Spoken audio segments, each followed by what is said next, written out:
Welcome to Carolina People's New Time on Fox 43.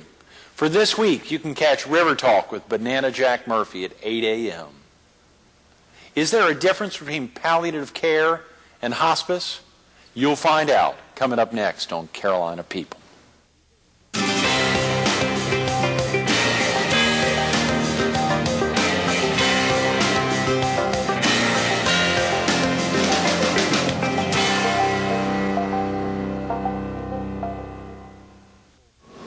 Good morning. Welcome to Carolina People. This morning we're at the Fox 43 studio. We're focused on palliative care, and we're visiting with Dr. Charles Sasser of the Conway Medical Center. Good morning, Dr. Sasser. Good morning. Thanks so much for coming in and welcoming the 7 a.m. crowd that we have not been reaching for the last 2 years since Carolina People's been around, and we're excited to get you in, and of course to know that you're an Horry County native, I believe. Born and bred. Been here a heck of a lot of your life. I think I saw a little bit of your life trailed off into some other parts of the country, maybe Colorado. Yes. But came on back after the stint out there. Right. Tell real quick about yourself. Having grown up in the area, what did pull you back? Well, I grew up in a medical family. My father and his brother moved to this area, came back to this area. They're natives too, in about 1925. And practiced country medicine. He was a surgeon, actually, but did everything up until his death in 1954. And I have 3 brothers, and 2 of them are physicians as well. So in a medical community, and just felt a strong pull to come back and sort of pick up the mantle and continue that kind of medical practice. Was very appealing to me. Medicine, of course, is changing just like everything else, but incredibly. And one of the things that's changing is the population age that we treat, because the aging population is growing very rapidly. And so when I came back to Conway, I ended up finding that I was treating a lot of the people who had helped raise me. And of course this was a great gift, but also a great responsibility. And I treated them as they aged and became chronically ill and then died. And this is a fairly traumatic experience. A lot of the people that I took care of, they got sick and died regardless of what I did for them. And there was a time about 15 years ago when I was facing burnout, because I began to wonder, am I doing anything of any value for these people? I mean, they are all getting older. They all are dying. What's the value here? Am I really... Some people would take my medicine and get worse. I'm an internist, so I use pills and shots and things like that. I don't operate. Some would not take my medicine and seem to get better for a while. And so I wondered if anything I did was of any value. And then I became involved in hospice care. And in hospice care, what happens is, no matter how sick people are, and no matter what their disease process, whether it's fatal or not, there's always something you can do.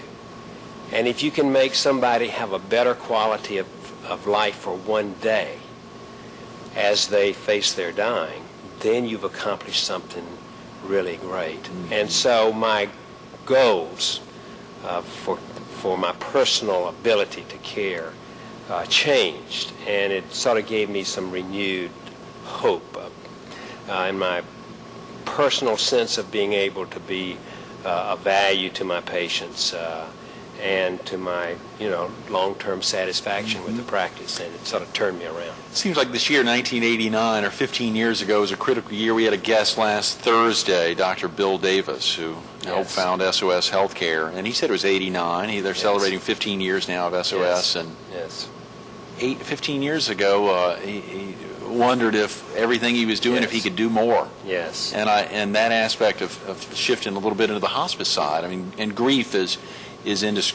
indescribably associated with hospice when we think of that, both for the family as well as for obviously the patient.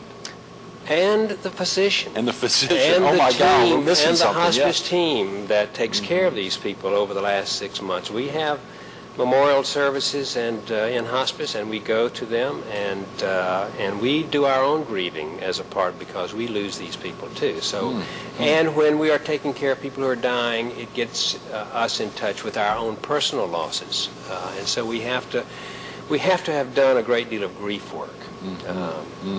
Now, palliative care is an offshoot of hospice. Everybody in hospice receives palliative care, but not all palliative care patients are hospice patients. Okay. Yeah. Please let's discuss the differences between the two, and of course, and I'm just so glad you mentioned that. We don't think oftentimes about the physician and the nurses who are grieving at the same time because they've obviously gotten to know those patients. Those are powerful words. We think about the family and about the patient, but as a non-medical or not coming from that family, I hadn't thought about that. I'm glad you mentioned that. Well, this is my 30th year of practice in Horry County, and so I have a number of patients that are still alive that I saw in that first year. And you can imagine when you've taken care of people that long, I mean, they're friends. Yeah. So as you grieve the loss of a friend, so I grieve the loss of patients, friends, kinds of things. Palliative care is a concept. It's a model of care, and it is, I guess the best way to define it, it actually has 4 parts in the definition. It is medical care that's provided by an interdisciplinary team of healthcare professionals that are specially trained in the relief of suffering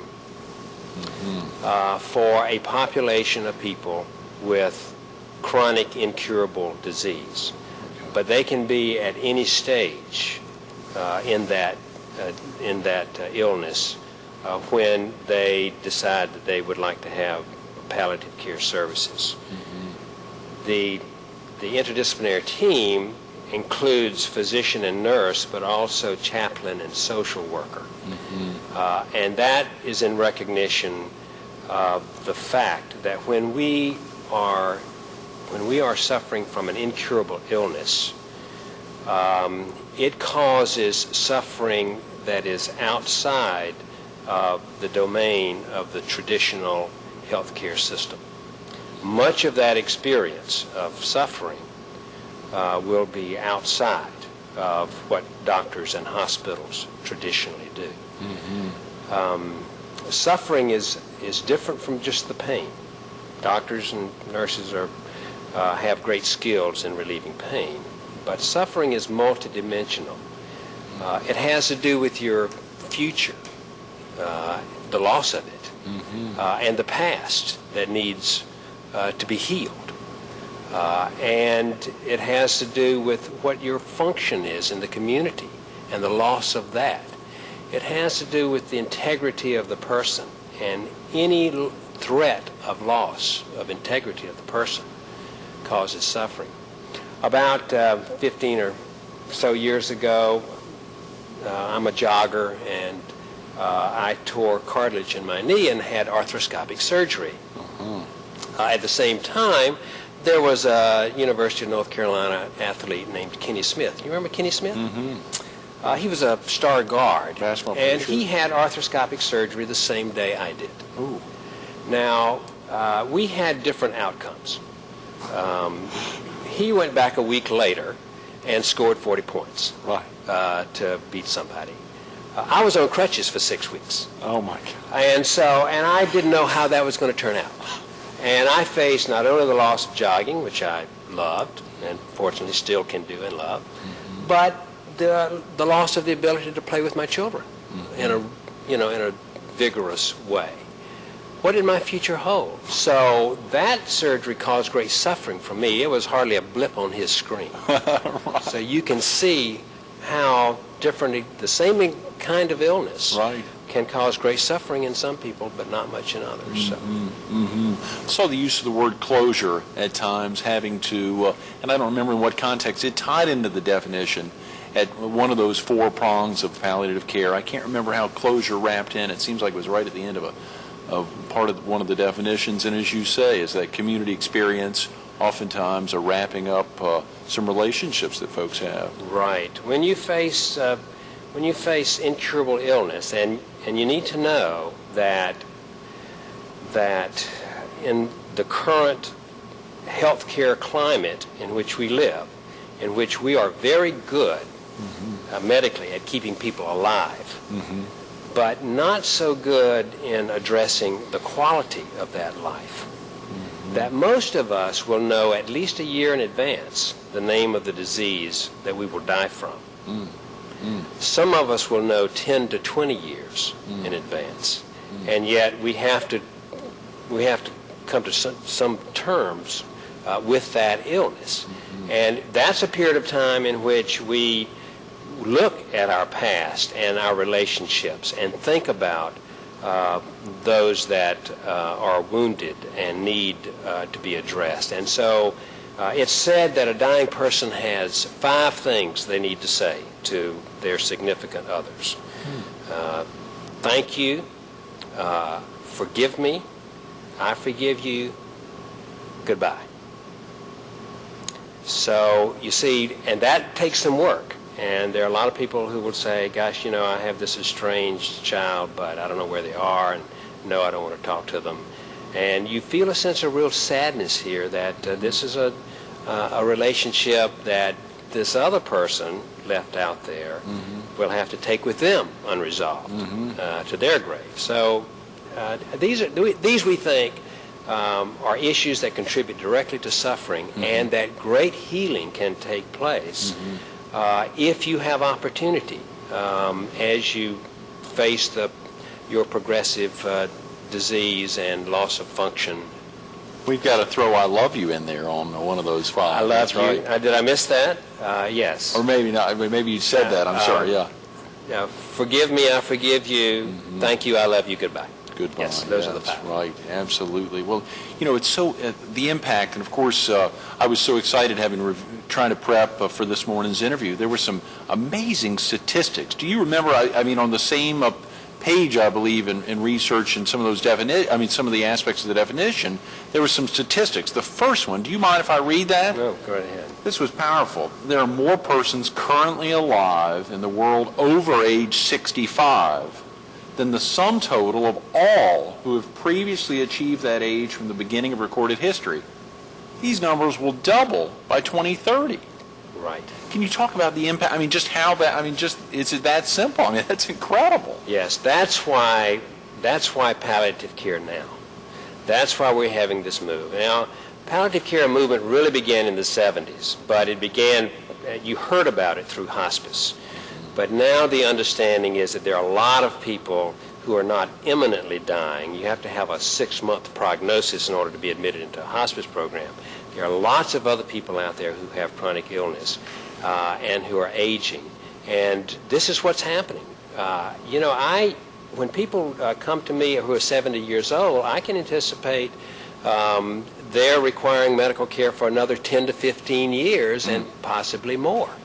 The number of 80-year-olds and 90-year-olds is going up. We're doing heart catheterizations on 90-year-olds now, and they're improving their quality of life with that. So here you have this incredible hyper-mature population of people who are experiencing a great deal of issues, economic, social. Remember that a third of the families of patients with chronic illness will exhaust their savings in the care of that person before they die.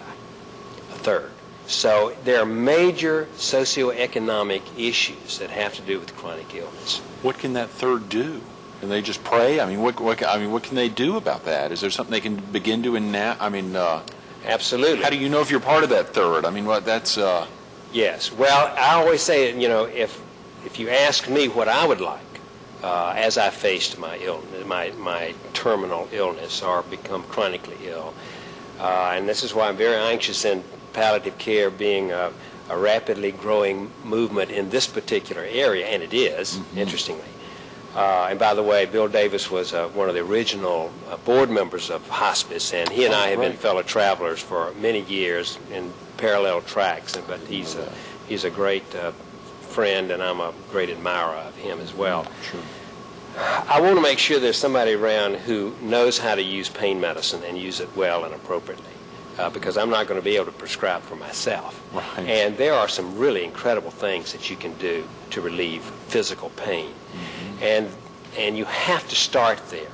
You have to be able to relieve physical symptoms, because in order to deal with these other issues, you've got to sort of step back, step outside of your body a little bit to get a broader perspective of what's going on.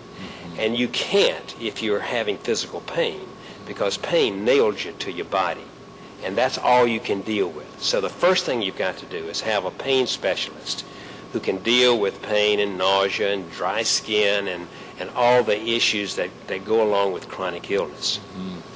Then you really need an estate planner. And this is the kind of person who would look at your resources and look at what resources are available to you. And that's the nice thing about hospice, because it has a number of financial benefits. But there are a number of other programs out there that can be tapped. And you want them to try to protect your cash resources so they're going to last.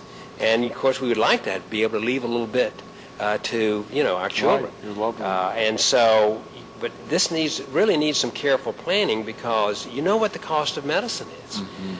And so you need somebody to sort of help you look at what your financial resources are, who is knowledgeable about the resources of that the state and federal government offers, and be able to tap into that. Whenever people are suffering, whenever people are experiencing chronic incurable illness, there's always a spiritual crisis. Now, one of the crises, of course, that I see with everybody when they come through my door is they have a conflict between themselves and their body. Because at some point, for all of us, our mind begins to write checks our bodies can't cash. And we have to come to terms with that. So I see a lot of patients who come to me and say, suddenly I discover I'm not able to walk as fast or to climb stairs as quickly. And I need to know, is this aging, or is there something else going on? And part of my job, a big part of my job, is to do the test that reassures them that, yep, sorry, the good news is you don't have heart disease, and you don't have lung disease, you don't have cancer. What you got is you're getting old. You're aging. Yeah, you're aging, and you really can. And if you're an athlete, this is really the tough thing, because the downside of being an athlete, as you get older, you can precisely chronicle your daily and yearly physical decline, because you'll always be able to do a little bit less this year than you could My last. God, Yeah. Dr. Sasser, that must be tough for you. I mean, have to It's give tough for all of us the who are- prognosis of well, age, It's guy. tough for me to experience it as well. I have to do the same thing. Okay, but you need you need a spiritual care, because there's always a spiritual crisis. And it has to do with who am I, what is the meaning of my life, what is the purpose of my life, how do I come to terms with the fact that I've been able to do things, and doing things brought meaning, and now I can't do things anymore. That's a big crisis. Wow. And I am an ardent student of the aging population who learn to adapt to functional loss and still find meaning and purpose and can be upbeat. These people I consider to be heroes, because they have found the way to do that. And I really study how they do that very well, because I have a feeling that I'm going to have a problem with that. In fact, I'm told by my family that they're going to put on my tombstone, he went out kicking and screaming and was an embarrassment to us all. He did not learn to adapt. He did not learn to his adapt. aging. Right. Yeah. So I'm sure of that. So that's the kind of, and then I think I want, so I've got a pain specialist, I've got an estate planner, I've got a spiritual guide, and the next thing I need is a family therapist. Somebody who is going to help me explore the the relationships in my life, and to affirm the people that need to be affirmed, to ask forgiveness for the people that I need to ask for forgiveness for, and to forgive those that I need to forgive. So those are the kinds of ingredients that you will get in the interdisciplinary palliative care team. Palliative care at this point operates primarily in hospital settings.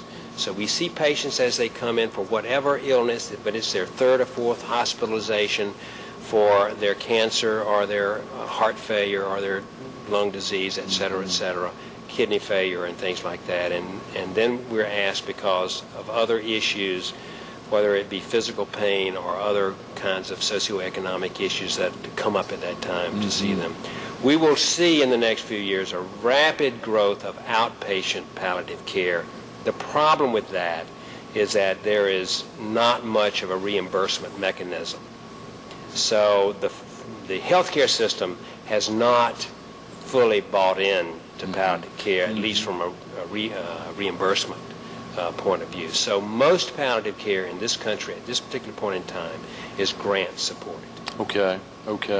You know, of course, there's that aspect that you wouldn't normally associate with a medical center, with a hospital, that ties into the legal or the financial aspect, having a financial plan or a legal person. And does that ever tie into the hospice side? I mean, it's encouraged on hospice, obviously, but... Absolutely. And, of course, hospice has specific solutions for much of that, because hospice covers all the cost of the medicine related to the terminal illness, you see. And it provides, when you adopt a hospice benefit, then you are 100% covered. There's no deductible in Medicare if you're a Medicare patient and you accept the hospice Medicare benefit. So we have nothing comparable to that in palliative care at this point. It is not financed. Is this for you, Dr. Sasser? Is it the last 15 years? Is it that change that has enabled you to be fighting against aging? Or is it the entire 30 year of your profession? Or was it 1954? I mean, was it your dad's life and death that got you focused? What was it? I think I'm trying to heal the deep unhealable wound of my father's death, and trying to make sense out of that. And I think that's had a lasting impression on me. I think it's attracted me to end-of-life care, certainly attracted me to the field of medicine. I would really date it back to then. And as I sort of look back with my own self-examination, I'm real clear that's been a powerful motivating force. Well, the great thing is you're almost you're almost laughing thinking about your kids ribbing you about your tombstone. I mean, which is great, because as you go back in retrospect and think back 50 years to your father's death, and now project towards hopefully 50 years in the future towards your death, and recognize your kids having fun with that. I'm 8 years older than my father was when he died. Every day, I think, whoa, what an opportunity. Because most of us, especially if we lose our parents when we're young, and they're young, we sort of set that as a guideline. I wonder if I'm going to make it as long as my dad did. When you think about it, did you always want to be a doctor?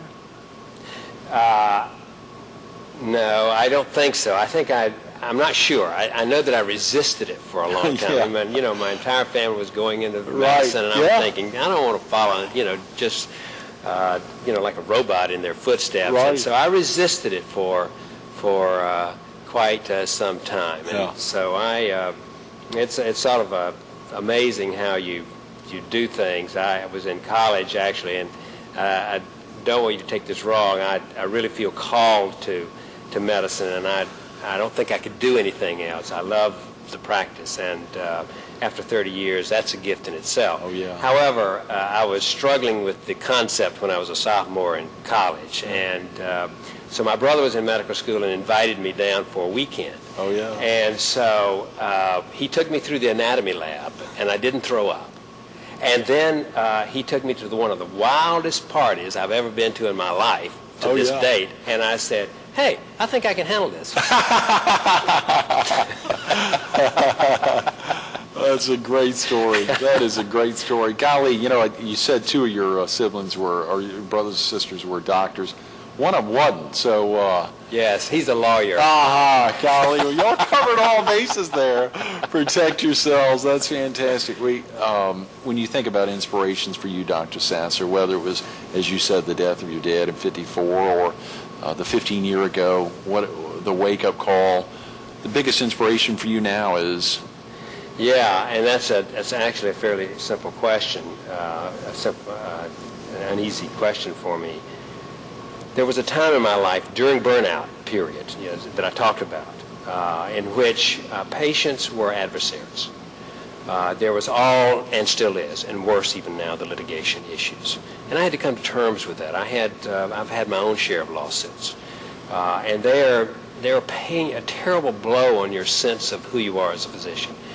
And so as I became more and more involved in end-of-life care and realized what heroes these people are, then my admiration for patients themselves sort of transformed that whole sense of the relationship.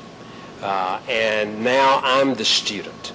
The line that I like to quote often is, let your patients be your teachers, because hearing themselves teach you with their narratives, the patients learn the lessons a good instructor learns when he becomes a willing student, eager to be taught. Those are great words. Thanks so much for being with us this morning. Yeah. Great. Stay tuned to more Carolina People with Dr. Charles Sasser coming up next.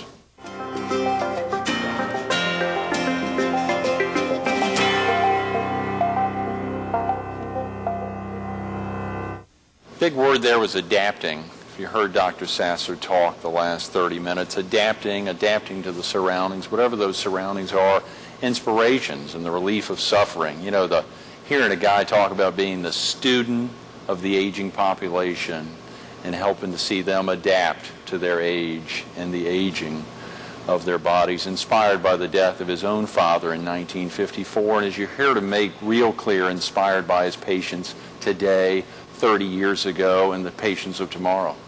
Dr. Charles Sasser.